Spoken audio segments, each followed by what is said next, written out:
نبی کے دین پہ مٹنے کی بات کرتے ہو، حسین جیسا کلیجا۔ اعوذ باللہ من الشیطان الرجیم، بسم اللہ الرحمن الرحیم۔ وخلق اللہ السماوات والارض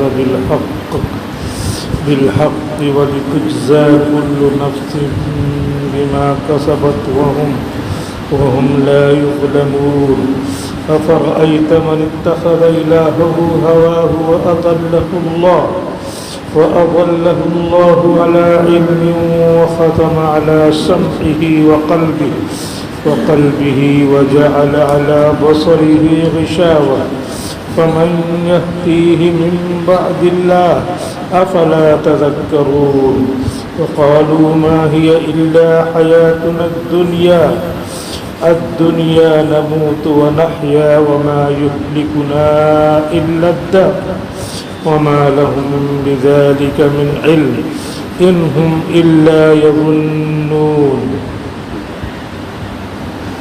وخلق الله السماوات والأرض بالحق، اور اللہ رب العزت نے آسمانوں کو اور زمینوں کو ٹھیک ٹھیک پیدا کیا ہے۔ وَلِتُجْزَى كُلُّ نَفْسٍ بِمَا كَسَبَتْ، اور اس لیے پیدا کیا ہے تاکہ ہر شخص کو اس کے عمل کا بدلہ دیا جائے۔ وَهُمْ لَا يُظْلَمُونَ، اور کسی پر ذرہ برابر ظلم نہیں کیا جائے گا۔ أَفَرَأَيْتَ مَنِ اتَّخَذَ إِلَٰهَهُ هَوَاهُ، بھلا بتلائیے کہ جس شخص نے اپنی خواہشات ہی کو اپنا خدا بنا لیا ہو۔ وَأَضَلَّهُ اللَّهُ عَلَىٰ عِلْمٍ، اس حرکت کی وجہ سے اللہ نے اس کو راہ راست سے ہٹا دیا۔ علی علم، اس کے جانتے بوجھتے ہوئے۔ وختم علی سمعہ وقلبہ، اور اس کے کان پر دل پر مہر لگا دی ہو۔ وجعل علی بصرہ غشاوہ، اور اس کی آنکھوں پر پردہ ڈال دیا ہو۔ تو ایسا شخص اور جو ہدایت پر چل رہا ہو، اللہ کے قرآن پر چل رہا ہو، کیا یہ دونوں برابر ہو سکتے ہیں؟ استفہام انکاری ہے، نہیں برابر ہو سکتے۔ فَمَن يَهْدِيهِ مِن بَعْدِ اللَّهِ، تو اللہ کے علاوہ ان کو ہدایت کون دے سکتا ہے؟ افلا تذکرون، کیا تم لوگ نصیحت قبول نہیں کرتے؟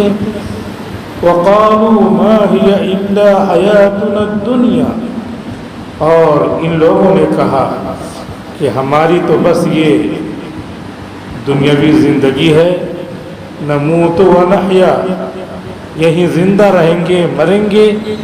وما یہلکنا الا الدہر، ہمارا کوئی خدا نہیں، یہ زمانہ ہی ہمیں موت دے گا، ہلاک کرے گا، بس۔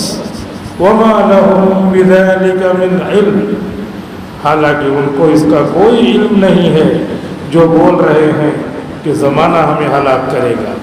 ان ہم الا یظنون، بس یہ گمان کر رہے ہیں، یقینی اور تحقیقی بات نہیں کر رہے ہیں۔ وَإِذَا تُتْلَى عَلَيْهِمْ آيَاتُنَا بَيِّنَاتٍ، اور جب ان کے سامنے ہماری صاف صاف آیتیں، ہمارے احکام پڑھ پڑھ کے سنائے جاتے ہیں۔ مَا كَانَ حُجَّتُهُمْ إِلَّا أَن قَالُوا ائْتُوا بِآبَائِنَا إِن كُنتُمْ صَادِقِينَ، جب ان کے سامنے ہماری کھلی کھلی آیتیں اور صاف صاف احکام سنائے جاتے ہیں، ان کے سامنے پڑھ کر بتلائے جاتے ہیں، تو ان کا جواب صرف یہی ہوتا ہے کہ کہتے ہیں ہمارے باپ دادا کو قبروں سے زندہ کر دو اگر تم بڑے سچے ہو۔ قُلِ اللَّهُ يُحْيِيكُمْ ثُمَّ يُمِيتُكُمْ، آپ اس کے جواب میں کہہ دیجیے کہ اللہ تم کو زندہ رکھتا ہے، پھر ایک وقت گزرنے کے بعد تمہیں موت دے گا۔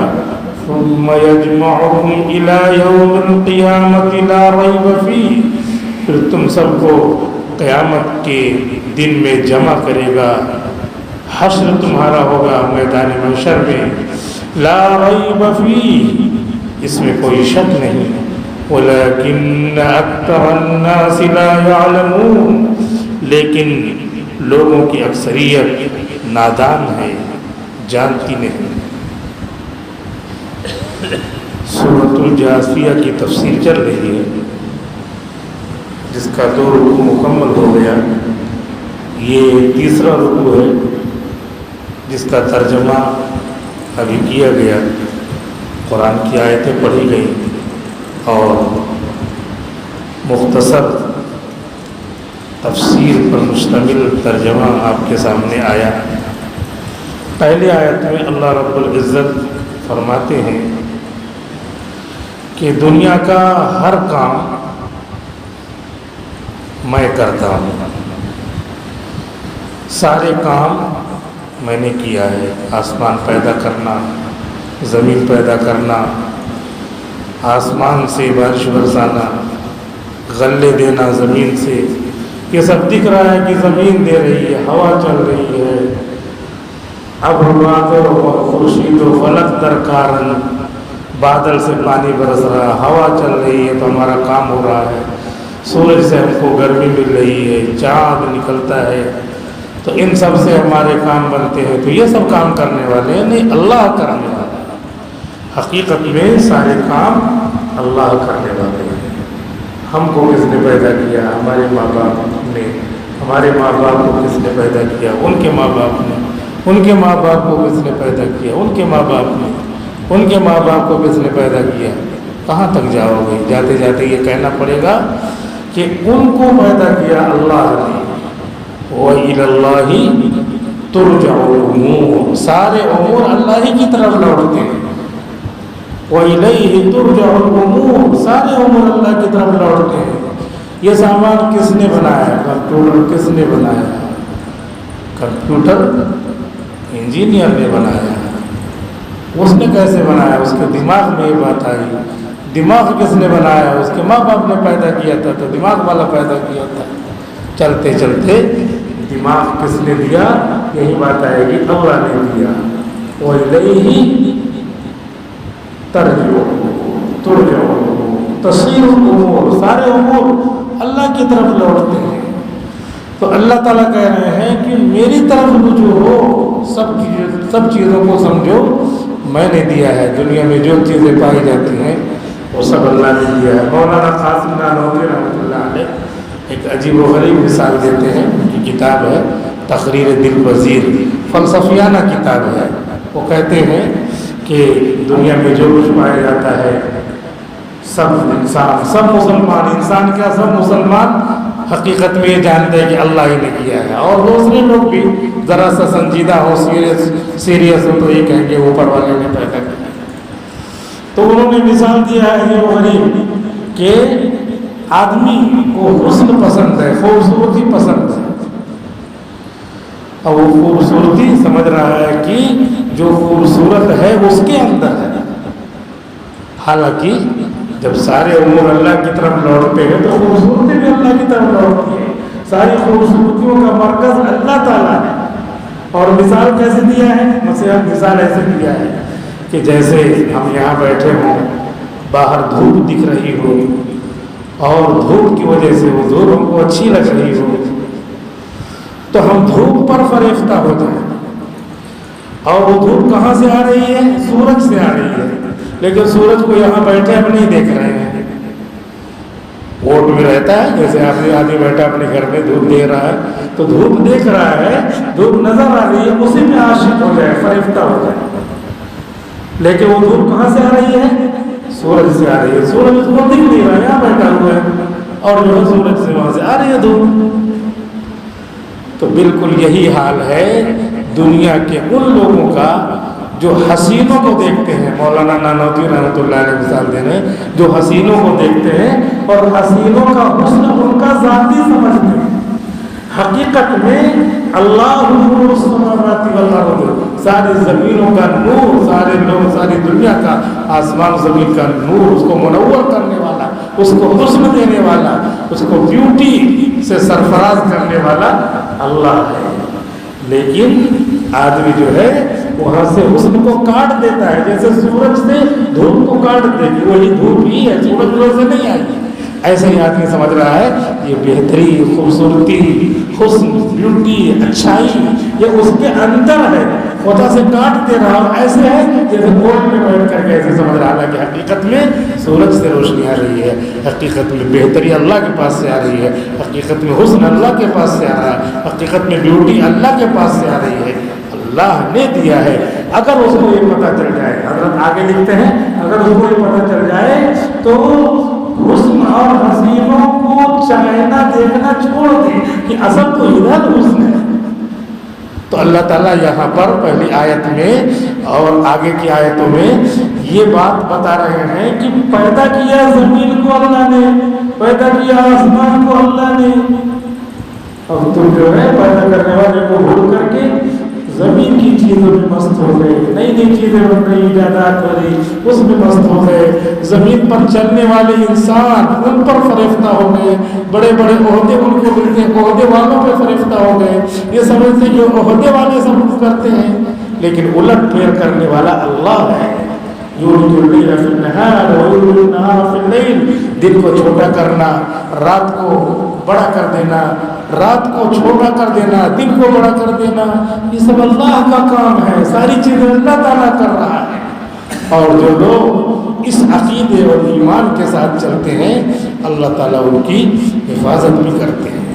اپنے واقعہ لکھا ہوا ہے اور آپ بھی پہلے سے بھی جان رہے ہوں گے کہ موسیٰ علیہ السلام کو بدنام کرنے کے لیے قارون نے کیا چال چلی تھی, عورت کو تیار کیا تھا کہ بھرے مجمع میں تم کھڑے ہو جانا اور کھڑے ہو کر کے کہہ دینا کہ میرے ساتھ موسیٰ علیہ السلام نے غلط حرکت کی ہے. اب اس کے بعد وہ کھڑی ہوئی مجمع میں, اور مجمع میں کھڑی ہوئی تو اللہ نے اس کی زبان ہی بدل دیا. وہ کیا کہہ رہی ہے؟ وہ کہہ رہی ہے کہ قارون نے مجھ کو پیسے دیے اور پیسے دے کر کے یہ کہلوانا چاہ رہا. جیسے بچوں کو ہم کہتے ہیں کہ جاؤ باہر کوئی مہمان آیا ہے, بول دو کہ ابو گھر میں نہیں ہے. وہ کیا کرتا ہے, باہر جا کر کے بولتا ہے ابو کہہ رہے ہیں کہ ابو گھر میں نہیں ہے, بول دے رہا ہے. تو یہ کیا ہے, یہ اللہ تعالیٰ بتا رہے ہیں نیچرلی, فطری طور پہ کہ جب بچے کے اوپر اللہ تعالیٰ اس طریقے سے اس کو بولوا رہا ہے تو اس عورت کو بچہ بنا دیا. اسی طریقے سے اس کی زبان پہ جاری ہو گیا. الگ سے کوئی کرشمہ, کرامت, الگ سے کوئی چیز نہیں ہوتی, اسی طرح ہوتی ہے کہ دیکھو بچہ ہم اس کو سکھا کے بھیج رہے ہیں, سب باتیں سمجھ رہا ہے. سامان وامان خریدنے جاتا ہے تو سامان دے کے پیسہ نہیں واپس مانگتا, اتنا چھوٹا نہیں ہے کہ ٹافی خریدنے گیا اس کے بعد خریدا پھر میرا پیسہ, ایسا نہیں ہے. اچھا ہے, سب سودا سلف لے کے آ جا رہا ہے. لیکن یہاں پر باہر جا رہا ہے, ابو بول رہے ہیں کہ جا کے کہہ دو کہ ابو گھر میں نہیں ہے, تو جا کے یہ بول رہا ہے کہ ابو بول رہے ہیں کہ گھر میں ابو نہیں ہے. تو ایسے وہ خاتون اللہ نے اس کی زبان پہ فطرت کی آواز بلوا دی, چلا دی. وہ کیا کہہ رہی ہے, وہ یہ کہہ رہی ہے کہ قارون نے مجھ کو پیسے دیا اور اس نے یہ کہا کہ ایسے مجمع میں تو بولنا, تو اس طرح میں بول رہی ہوں. تو پورا جو ہے کچا چٹھا, یعنی قول دلیل کے ساتھ قول کہہ رہی ہے کہ ایسے ایسے ہوا ہے, پورا بتا. موسیٰ علیہ السلام جلیل القدر پیغمبر, غصہ آیا اور اللہ نے ان کو اجازت دیا کہ آپ جو چاہو کرو, زمین کو چاہو حکم دو, آپ کا حکم اور زمین مانے گی. موسیٰ علیہ السلام نے کہا قارون کے لیے زمین سے کہ نالائق کو نکل جائے. زمین نکلنے لگی. پھر وہ کہہ رہا موسیٰ علیہ السلام کو دہائی دے رہا معاف کر دو معاف کر دو. موسیٰ علیہ السلام کہہ رہا زمین نہ نکل جائے, کمر تک نکل گئی. پھر وہ دہائی دے رہا معاف کر دو معاف کر دو. لیکن موسیٰ علیہ السلام نے کہا اور نکل جائے اس کو. نکل گئی زمین, گلے تک منہ تک آنکھ تک پورا نکل گیا. آتا ہے تفسیر کی کتابوں میں کہ اللہ تعالیٰ نے آگے یہ فرمایا کہ قارون کہہ رہا تھا موسیٰ علیہ السلام سے کہ مجھے معاف کر دو. اگر یہی معافی کا رخ میری طرف ہوتا کہ اللہ مجھے معاف کر دے تو معاف کر دیا جاتا, دھسایا نہیں جاتا. ہر چیز کا رخ اللہ کی طرف ہے, ہم نے مخلوق کی طرف رخ کر دیا خالق سے. تو اس وجہ سے آج ہماری ہر طرف سے پٹائی ہو رہی ہے, زد و کوب ہو رہی ہے, ہر طرف سے ہمیں نکارا جا رہا ہے, ہر طرف سے ہمیں ایک طرف کر دیا جا رہا ہے. بتاؤ, زمین ہماری, ہم نے اپنے بھائی کو دے دیا, بھائی کی ہو گئی. ہم نے اللہ کو دے دیا, وقف ہو گئی. لیکن لوگ لچائی نظروں سے دیکھ رہے ہیں کہ وقف کی زمین ہماری. یہ کیا بات ہوئی؟ بس اتنا فرق ہے. وقف کی زمین کا خلاصہ کیا ہے؟ مسجد ہے, یہ مسجد کو کسی کو دے دیتے, جاؤ تم رہنا, تب بھی ثواب ملے گا. لیکن جب اس کو نہ دے کر کے وہ بھی مر جائے گا, فانی ہے, تو اس نے کس کو دیا؟ باقی کو دیا, اللہ کو دیا. یہ جو مسجدیں ہوتی ہیں, مدرسے کی جو زمین ہوتی ہے, اس کا مالک اللہ ہوتا ہے. اور دوسرے لوگ کیا ہوتے ہیں؟ دوسرے لوگ اس کے نگراں ہوتے ہیں. بس یہ خلاصہ ہے وقف کی زمین کا. تو وہ اللہ کی زمین ہے, ہمیں ہماری تھی, ہم جا رہے ہیں. اور وقف کی زمین کا مطلب کیا ہوتا ہے؟ وقف کی زمین کا مطلب ہوتا ہے تو امت کو فائدہ پہنچے گا. ایک ذمہ دار رہے گا, وہ اس زمین سے فائدہ حاصل کرے گا, غریبوں کو مسکینوں کو کھلائے گا. اور مسجد کی طرح وقف کیا ہے تو مسجد میں اللہ کے بندے نماز پڑھیں گے, غریب امیر سب نماز پڑھیں گے. یہی رہتا ہے خلاصہ. تو اللہ پر نظر رکھنے والے اللہ کے بندوں نے یہاں سے جاتے جاتے اپنی زمینوں کو دے دیا, یا اللہ تیری. وقف کا مطلب, وقف کی ڈیفینیشن بس اتنی ہے کہ اللہ تیری ہے. اور اس کا نظام اللہ نے اپنے نبی کے ذریعے یہ بنایا, اس کا کوئی متولی رہے گا, وہ چلا جائے گا, دوسرا متولی رہے گا, تیسرا متولی رہے گا. اور اس کے جو فوائد ہیں وہ غریبوں کو, یتیموں کو, مسکینوں کو ملتے رہیں گے. ہم نے اللہ سے نظر ہٹائی تو جس کی تولیت ہمارے ذمے تھی, نگرانی ہمارے ذمے تھی, اس نگرانی کو لوگ جو ہے للچائی نظروں سے دیکھنے لگے اور اس پر بھی دانت گڑانے لگے کہ ہم لیں گے. کیونکہ ہماری بھی اس میں غلطی ہے کہ ہم نے وقف بورڈ کی نفع کو, فائدے کو صحیح استعمال نہیں کیا, خرد کیا. تو لوگوں نے دیکھا کہ یہ کما رہے تو ہم کیوں نہ کمائیں, ہمارا آدمی اس میں ہونا چاہیے. سب سے زیادہ زمینیں مسلمانوں کے پاس وقف بورڈ کی ہیں. وقف بورڈ, اس کا ایک بورڈ بنا دیا ہے, یعنی 4-5 لوگوں کو کمیٹی بنا دینے کا نام بورڈ بنا دینا. بورڈ کیا ہے؟ وہ لفظ ایک الگ سے تھوڑی کچھ ہوتا ہے. یہاں پہ ہم چند لوگوں کو ذمہ دار بنا دیں, اسی کا نام ہے بورڈ. انگریزی کا لفظ ہے بورڈ, عربی میں حیاتن کہتے ہیں, اردو میں مجلس کہتے ہیں, انتظام کیا کہتے ہیں, بس. اور کوئی بات نہیں, اس کے ذمہ دار تو اصل ذمہ دار, اصل مالک اللہ ہے زمینوں کا, اور اس کی نگرانی کرنے والے لوگ تھے. پھر اس نگرانی کرنے والوں نے کیا کیا؟ خرد برد کیا, نظر اللہ سے ہٹی, خرد برد کیا. تو پھر جو ہے اللہ کی طرف پھر سے نظر آنا چاہیے, اللہ کی طرف رجوع ہونا چاہیے, تب کام بنتا ہے. اللہ تعالیٰ اسی لیے کہتے ہیں کہ دیکھو آسمان میں نے پیدا کیا, زمین میں نے پیدا کیا, ٹھیک ٹھیک پیدا کیا ہے. اس کا مقصد ہے کیا انسان سمجھتا ہے کہ اس کو بے مقصد چھوڑ دیا جائے گا؟ آسمان پیدا کرنے کا مقصد ہے, زمین پیدا کرنے کا مقصد ہے, ہوائیں پیدا کرنے کا مقصد ہے, دنیا کی ہر چیز پیدا کرنے کا مقصد ہے. الدنیا خلقت لکم, ساری دنیا اس کا مقصد ہے تمہارے لیے پیدا کی گئی ہے، وَأَنْتُمْ خُلِقْتُمْ لِلْآخِرَةِ، اور تم میرے لیے پیدا کیے گئے ہو۔ ہم نے اللہ سے نظر ہٹائی، نماز پڑھتے ہیں تو دوسرے کی طرف نظر چلی گئی، تو اللہ تعالیٰ کہتے ہیں مجھ سے بھی زیادہ کوئی حسین ہے، میں تو تم کو دیکھ رہا تھا جب تم نے کہا تھا الحمدللہ رب العالمین، تو میں کہتا تھا مدحنی ربی حمدنی ربی حمدنی عبدی، میری تعریف میرے بندے نے کی۔ الرحمن الرحیم جب یہ کہتا ہے تو اللہ تعالیٰ کہتے ہیں اثنا علی عبدی، میرے بندے نے میری تعریف کی۔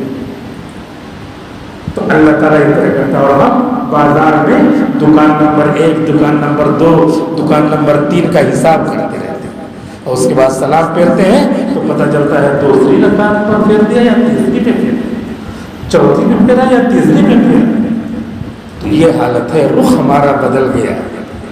حضرت عمر رضی اللہ تعالیٰ عنہ بیٹھے گئے مسجد نبوی میں، اس زمانے میں مسجد نبوی چھوٹی تھی، ایک آدمی جا رہا ہے اور اپنے کندھے پر ایک بچے کو بیٹھایا ہوا ہے،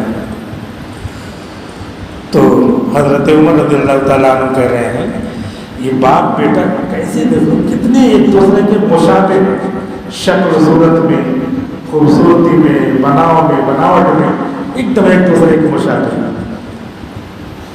اس طرح کہا۔ اور اس کے بعد جو ہے یہ ہوا کہ وہ کسی کو بولتے ہیں کہ ذرا بلاؤ ان کو، تو وہ آیا،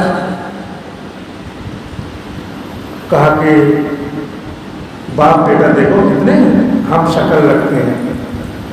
کہا کہ حضرت ہم شکل ہی نہیں، میری ایک الگ ہی داستان ہے۔ کہا کیا داستان ہے؟ کہا داستان یہ ہے کہ جہاد میں آپ نے مجھ کو بھیجا تھا، میں جہاد میں گیا تھا، تو میری بیوی کو حمل تھا، امید سے تھی میری بیوی، تو میں اس وقت جو ہے یہ دعا کر کے گیا تھا کہ اللہ میں اپنے بچے کو تیرے امان میں، تیری حفاظت میں رکھ کے جاتا ہوں، جا رہا ہوں جہاد میں، اللہ کا حکم ہے آؤں گا۔ تو اس کے بعد جو ہے میں جہاد ہی میں تھا، اور اس کے بعد واپس آیا تو مجھے یہاں خبر ملی کہ میری بیوی کا انتقال ہو گیا۔ بہت افسوس ہوا کہ بیوی چلی گئی دنیا سے، وہی سہارا تھی۔ تو میں اس کی قبر پہ بھی گیا، جا کر کے کچھ دعائیں پڑھی، اِیصال ثواب کیا۔ ایک دن میں رات میں گیا، دن میں اتنا نہیں معلوم ہوا، رات میں گیا تو دن میں بھی ویسے ہی تھا لیکن محسوس نہیں ہو پایا، رات میں گیا تو قبر کے اندر سے روشنی نکل رہی ہے۔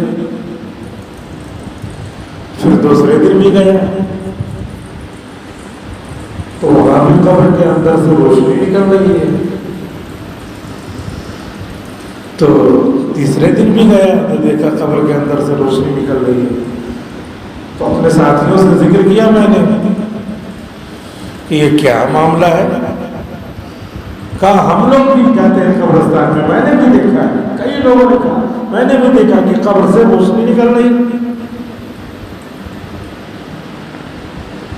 تو اس نے کہا کہ چلو تم لوگ جو ہے ساتھ میں تو قبر کو کھودوں گا۔ تو پھاوڑا لے کر کے آیا، ایک آدھ دو لوگ اور بھی ساتھ میں تھے۔ اس کے بعد جیسے پھاوڑا چلایا تو ایک پھاوڑا لگایا، اپنے آپ قبر کی مٹی ہٹ گئی، قبر کی مٹی اپنے آپ ہٹ گئی، اور قبر میں ماں کی گود میں بچہ کھیل رہا ہے، ہنس رہا ہے، کھیل رہا ہے، اور کوئی آواز دینے والا غیب سے آواز دے رہا ہے، فرشتہ آواز دے گا۔ غیب کا مطلب ہے کندھے پہ فرشتے ہیں، اپنے نظر سے غائب ہیں، غیب کا مطلب ما غاب عن الناس، جو لوگوں کی نظروں سے غائب ہے۔ یہ فرشتے یہاں سے آواز دے تو سنائی دے گی آواز، اللہ کا حکم ہو، ورنہ یہاں فرشتے بیٹھے یہاں بیٹھے ہوئے ہیں، ساتھ ساتھ چلتے رہتے بہت سارے فرشتے۔ ہم نے آپ کو بتایا کہ آنکھ ہی کے اوپر 13-14 فرشتے ہیں آنکھ کی حفاظت کے لیے، اسی لیے جب کوئی نقصان پہنچتا ہوتا ہے تو آنکھ بند ہو جاتی ہے، بہت کم آنکھ کو نقصان پہنچتا ہے، اللہ ماشاء اللہ اللہ کو منظور ہی ہو تو پھر تو یہ فرشتے ہیں، یہی غیب ہے۔ تو وہیں پر فرشتہ ہوگا ہی ہر جگہ، جب یہاں پر ہے دنیا میں تو وہاں فرشتے ہوں گے۔ تو فرشتے تو غیب سے آواز آئی کہ تم جب جہاد میں جا رہے تھے تو تم نے اللہ کی حفاظت میں اپنے بچے کو رکھا تھا، تو اللہ نے حفاظت کیا ہے، یہ بچہ تم یہاں سے لے جاؤ۔ اور اگر تم ماں کو بھی حفاظت میں لے کے جاتے تو ماں بھی تم کو زندہ ملتی۔ ذہن میں نہیں رہتا آدمی کو، وہی جملہ کہہ دیا اس نے، اللہ کو وہی منظور تھا۔ تو اس سے پتہ یہ چلا کہ ہر چیز کو اللہ کے حوالے کرنا ہے، ہر چیز کو، اپنے ذہنیت کو، اپنے الفاظ کو، اپنے چلنے پھرنے کو، اپنے تصرفات کو، ہر نشست و برخاست کو اللہ کے حوالے کرنا ہے۔ اللہ جو تو کرے گا وہ ہوگا، اصل فیصلہ اللہ کے پاس سے ہوتا ہے، زبان بھی اللہ کے پاس سے ہوتی ہے۔ آج کل نیا زمانہ ہے، نئے زمانے کی مثال کے طور پہ کلاس میں یا فیکٹری میں کہاں کہاں کام ہو رہا ہے، کیسے ہو رہا ہے، تو وہ مالک بیٹھے ہوئے دیکھتا رہتا ہے کیمرے میں، یہاں پہ کمپیوٹر لگایا ہے، کمپیوٹر پہ آ رہی ہے اسکرین پہ فلاں کمرے میں ہاں کام ہو رہا ہے، چل رہا ہے۔ تو اب یہ کیا ہے، دیکھ رہا ہے کہاں پر، وہاں روم میں دیکھ رہا ہے، اور یہاں پہ یہ اسکرین ہے، ایک واسطہ یہ ہوا، کیمرہ ایک سسٹم ہے، ایک واسطہ وہ ہوا، دو واسطے ملے تو انہوں نے کیا کیا، ہم کو غائب چیز دکھا دیا، غائب چیز دکھا دیا۔ حقیقت میں ہماری آنکھ ہی دیکھ رہی ہے، لیکن اس میں اتنی طاقت نہیں ہے کہ یہ وہاں دیکھ لے۔ تو اللہ نے ایسی چیزیں پیدا کیا ہے کہ اس کو استعمال کیا، استعمال کرنے کے بعد پھر کیا کیا، ہم وہاں دیکھ لیں۔ مثال کے طور اپنی آنکھ خراب ہو جائے، اپنی آنکھ خراب ہو جائے تو چشمہ لگاتے ہیں، تو چشمہ اس روشنی کو تھوڑا بڑھا دیتا ہے، دور تک دکھتا ہے۔ آگے مولانا قاسم نانوتوی رحمۃ اللہ علیہ فرماتے ہیں کہ اصل جو ہے آنکھ اندر ہے، دل میں آنکھ ہے، وہاں پہ روشنی ہے، اور یہ کیا ہے، یہ اوپر جیسے کمپیوٹر ہے، وہ کھلا رہے گا جب وہاں اس کمرے کا وہ دکھے گا، اور اس کے بعد ایک کیمرہ بھی کھلا رہے گا تو دکھے گا۔ ایسے ہی اندر جو آنکھ ہے، اپنی آنکھ یہ بند ہے تو اندر والی روشنی نہیں کام کرے گی، یہاں دکھا رہے گا۔ تو ہم نے وہ 2-3 واسطے اور بڑھا دیے۔ حقیقت میں کیا ہے، حقیقت میں اللہ نے دل میں روشنی پیدا کی ہے، اور سب سے زیادہ روشنی اللہ کے پاس ہے۔ یہ سارے کے سارے ذرائع ہیں، لہذا کنٹرول اللہ کے پاس سے ہوتا ہے، سارے امور کا کنٹرول اللہ کے پاس سے ہوتا ہے۔ جیسا کہ ہم لوگ اپنا کنٹرول کرنے کے لیے دنیا کے واسطے استعمال کرتے ہیں، اللہ کو واسطہ استعمال کرنے کی ضرورت نہیں ہے، اللہ بلا واسطہ ہر چیز کو کرتا ہے۔ لیکن دنیا میں دارالاسباب میں ہونے کی وجہ سے ہم کو اسباب کے ساتھ جوڑ رکھا ہے۔ اللہ تعالیٰ ڈائریکٹ ایسے بیٹھے بیٹھے ایسے ہمارے سامنے پکی پکائی روٹی لا سکتا ہے، لیکن ہر چیز کا واسطہ، پانی ہے ٹنکی میں سے ڈائریکٹ ہمارے ہاتھ میں آ سکتا ہے، وضو کریں، لیکن دنیا ہے تو ٹنکی میں پانی رہے گا، وہاں سے پائپ لگے گا، پائپ سے پانی ادھر نیچے آئے گا، پھر اس کے بعد پائپ سے چھوٹی چھوٹی ٹوٹیوں میں پانی آئے گا۔ یہ دنیا ہے، دارالاسباب ہے، اسی لیے ہر چیز کو اللہ نے دارالاسباب کے تحت جوڑ رکھا ہے۔ تو اس لیے اسباب کے درجے میں ہم اللہ سے دعا کرتے ہیں، ربنا آتنا فی الدنیا حسنہ وفی الآخرۃ حسنہ وقنا عذاب النار۔ یہ سبب معنوی ہے، ایسے نہیں کہ چپ رہے اور اللہ تعالیٰ دے اس پہ قادر ہے، لیکن یہاں پہ سبب معنوی دعا کو استعمال کرنی پڑے گی، سبب ظاہری ڈاکٹر کے پاس جانا پڑے گا، سبب معنوی سبب ظاہری دونوں چلتے رہیں گے۔ اس دنیا میں اسباب کے تحت ہم رہتے ہیں، عیسیٰ علیہ السلام کو اللہ تعالیٰ نے کیا کیا؟ آسمان پہ اٹھا دیا. ایسے اٹھا سکتے تھے, یہیں پہ بیٹھے بیٹھے ایسے اٹھا سکتے تھے, سب دیکھتے ہاں عیسیٰ علیہ السلام آسمان پہ جا رہے ہیں, لیکن نظروں سے غائب کر کے کیسے اٹھایا؟ ایک کمرے میں عیسیٰ علیہ السلام تھے, اور اس سے پہلے موسیٰ علیہ السلام کے ماننے والے تھے, وہ یہودی کہلاتے ہیں. تو جب دوسرا پیغمبر آتا ہے تو پہلے ماننے والے کیا ہوتے ہیں؟ مخالف ہو جاتے ہیں, ان کے سمجھ میں نہیں آتا. مذہب کو بدلنا بڑا مشکل ہوتا ہے, وہی جسے اللہ سمجھ دے فہم دے وہی بدلتا ہے. تو ان کو سمجھ نہیں دیا, عیسیٰ علیہ السلام کے خلاف ہو گئے. حالانکہ عیسیٰ علیہ السلام گود ہی میں بول رہے تھے, گود ہی میں بول رہے تھے. جب پیدا ہوئے بغیر باپ کے عیسیٰ علیہ السلام پیدا ہو گئے, اور اس کے بعد حضرت مریم کا خاندان بہت صاف ستھرا تھا, تو لوگوں نے تانا دیا ہے ماں کانا ابوکم سوئی, تمہارے باپ تو برائی والے نہیں تھے, تمہارا خاندان پاک باز تھا, کیسے تم نے جو ہے شادی بھی تمہاری نہیں ہوئی, یہ بچہ کیسے نہیں؟ اللہ تعالیٰ نے مریم علیہ السلام کے دل میں ڈالا تھا, جس کو الہام کہتے ہیں, کہ تم مت بولنا, بس چپ چپ رہنا, وہ بولنا ہوگا تو اشارہ کر دے گا, چپ رہنا. اب باہر تھی کہیں, اللہ نے کسی گوشے میں بچے کی ولادت کروا دیا, عیسیٰ علیہ السلام پیدا ہو گئے. 1 دن کے 1.5 دن کے 3 دن کے بچے وہاں سے گھر آئے, محلے میں آئے. اب سب دیکھ رہے ہیں مریم یہ کیا, مریم یہ کیا, مریم یہ کیا, سب کرے. اللہ نے منع کیا تھا, بھیڑ لگا دیا. اب بھیڑ لگی ہوئی ہے, دیکھ رہے ہیں سب لوگ. پوچھا کسی نے یہ کیا,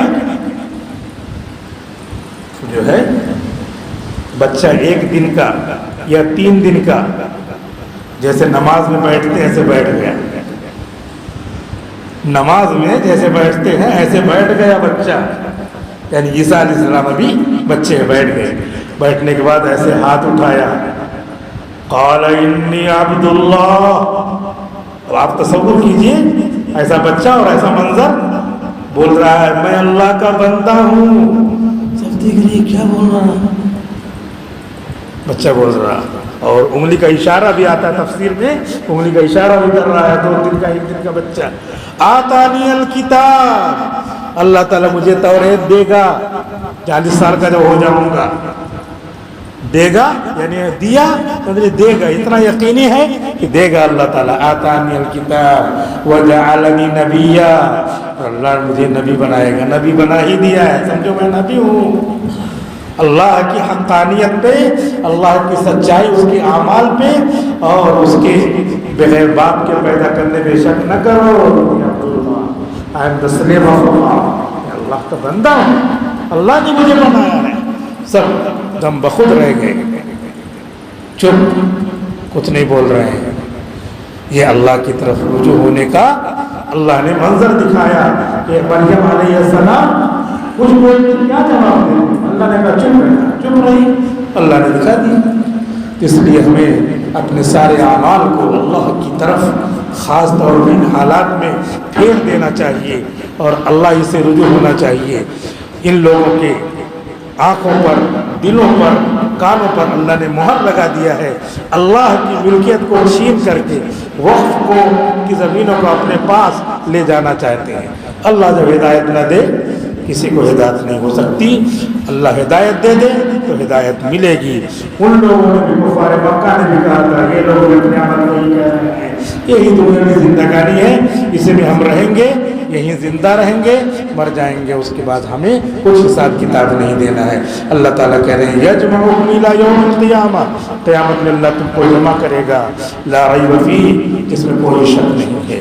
لیکن اکثر لوگ جانتے نہیں, جیسے ان کے من میں آ رہا ویسے کر رہے ہیں. خواجہ عزیز الحسن مجذوب رحمۃ اللہ علیہ کا شعر ہے کہ نظر سوئے دنیا قدم سوئے مرقد, کہاں جا رہا ہے کدھر دیکھتا ہے. نظر سوئے دنیا, پلان بنا رہے, یہ کرنا یہ کرنا یہ کرنا, اور روزانہ قدم ہمارا ایک ایک دن قبر کی طرف بڑھ رہا ہے، قبر کی طرف بڑھ رہا ہے، نظر سوئے دنیا، قدم سوئے مرقد، کہاں جا رہا ہے، کدھر دیکھتا ہے۔ اللہ تعالی ہم سب کو نیک اعمال کرنے کی توفیق عطا فرمائے۔ وآخر دعوانا الحمدللہ رب العالمین۔